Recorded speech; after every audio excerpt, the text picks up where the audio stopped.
The difference between the rich and everyone else isn't luck or even money. It's how they think. Give a poor mindset $1,000,000, and in a few years, it's gone. Give a wealthy mindset nothing, and watch what they build. The tools are the same for everyone. The thinking is not. Today, we're going inside the mind of the wealthy, the beliefs about money you were never taught, and the mental shifts that quietly separate the rich from the rest. Not motivation, the actual operating system. Start with the biggest one. To most people, money is the goal. To the wealthy, money is a tool. A hammer isn't the point, what you build with it is. They don't chase dollars to admire them. They use dollars to buy assets, freedom, and time. That single shift changes everything. When money is the goal, you cling to it. When money is a tool, you put it to work. One mindset hoards, the other builds. The wealthy don't think in salaries, they think in assets. Ask most people how they'll get rich, and they'll say, earn more. Ask the wealthy, and they'll say, own more. Every time money comes in, they're asking one question. What can this buy that will pay me later?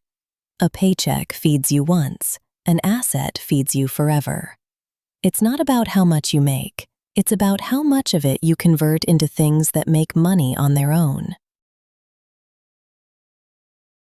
Then there's patience, the quiet superpower. The famous experiment gave children 1 marshmallow and promised 2 if they could wait. The ones who waited did better in life by almost every measure. Wealth is that test, stretched across decades. The rich are willing to be uncomfortable now to be free later. Everyone else wants the reward today. The ability to delay, to wait, to let things grow, might be the single most valuable financial skill there is. Most people think the rich love risk. They don't. They love calculated risk. There's a difference between gambling and betting when the odds are in your favor. The wealthy protect their downside first, then chase the upside. They ask, what's the worst that can happen, and can I survive it? If yes, they move. Playing it completely safe feels secure, but it's the slowest path to nowhere. They fear stagnation more than they fear failure, and when they do fail, they see it differently. To most people, failure is proof to stop. To the wealthy, failure is tuition, the price of an education you can't get any other way. Nearly every successful person has a trail of losses behind them. The difference is, they didn't let a loss become their identity. They extracted the lesson and kept moving. Failure isn't the opposite of success. It's part of the tuition you pay to reach it.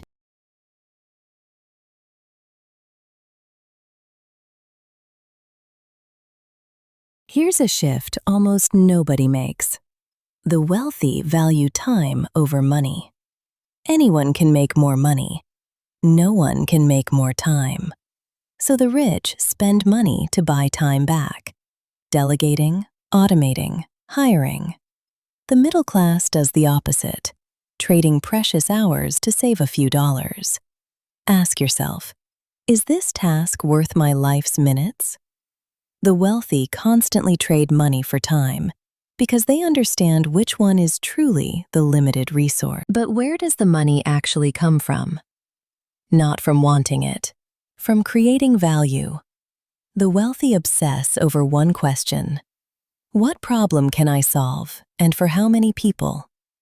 Money is simply the reward society gives for solving its problems at scale. Chase money directly, and it runs. Solve a real problem for enough people, and money chases you. Every fortune underneath is just a problem someone was paid to make disappear. There's also a shift from renting to owning, not just homes, but everything. The wealthy want to own the asset, the business, the equity, the upside. Employees rent out their time and hand the profits to someone else. Owners keep the profits and build something that outlasts them. You don't have to quit your job tomorrow, but start owning pieces of things, a fund, a business, an idea. Rent your labor if you must, but own your future. The rich also live on a different clock. Most people think in days and weeks. The wealthy think in years and decades. They'll plant something that pays nothing for 10 years because they can see the harvest. That long time horizon changes every decision: what they buy, what they ignore, what they endure. Short-term thinking chases quick wins and loses the war. Long-term thinking loses small battles and wins the whole thing. Notice what the wealthy spend their attention on. They are relentless learners. The average person stops learning the day school ends. The wealthy never stop. Books, mentors, skills, ideas. They treat their own mind as their highest return investment, because it is. Every skill you gain compounds on top of every other skill. In a world that changes this fast, the person who keeps learning doesn't just earn more. They stay free while others fall behind. Then there's the company they keep. You've heard it. You're the average of the people around you. The wealthy take that seriously.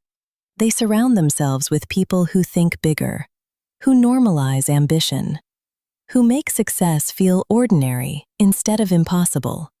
Your environment quietly sets the ceiling on what you believe is possible. Change the room you're in, and you change the size of the life you'll allow yourself to build.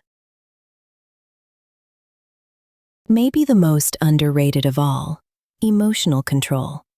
Markets crash, deals fall apart. Fear and greed scream at everyone equally. The difference is the wealthy have trained themselves not to obey those voices. They buy when others panic and stay calm when others celebrate. Money decisions made in fear or excitement are almost always wrong. The rich aren't fearless. They've just learned that discipline, in the moment that matters most, is worth a fortune. And here's what it's all actually for. To the outside world, wealth looks like things: cars, watches, houses. But ask genuinely wealthy people what they value most, and they'll rarely say stuff. They'll say freedom. The freedom to choose their days, their work, their people. The stuff is a trap that keeps you working. Real wealth is waking up and owning your own time. Chase the freedom, not the trophies, and you'll build something that actually lasts. Here's the beautiful part. None of this requires money to begin. You can adopt every one of these shifts starting today. Treat money as a tool. Buy assets, not status. Get comfortable being patient. Take smart risks and learn from the losses. Guard your time, create real value, keep learning, and choose your circle carefully. The mindset comes first, the money follows. The rich didn't get wealthy and then think this way. They thought this way and became wealthy. In the end, wealth is built in the mind, long before it shows up in the bank. Every rich person you admire started by thinking differently and then acting on it, relentlessly, for years. You already have access to the same tools, the same information, the same market. The only thing left to change is the thinking. So start there, today. Subscribe to App Wealth Hub for the money truths nobody teaches you, and keep building the mindset that builds the wealth. Not financial advice, just the truth.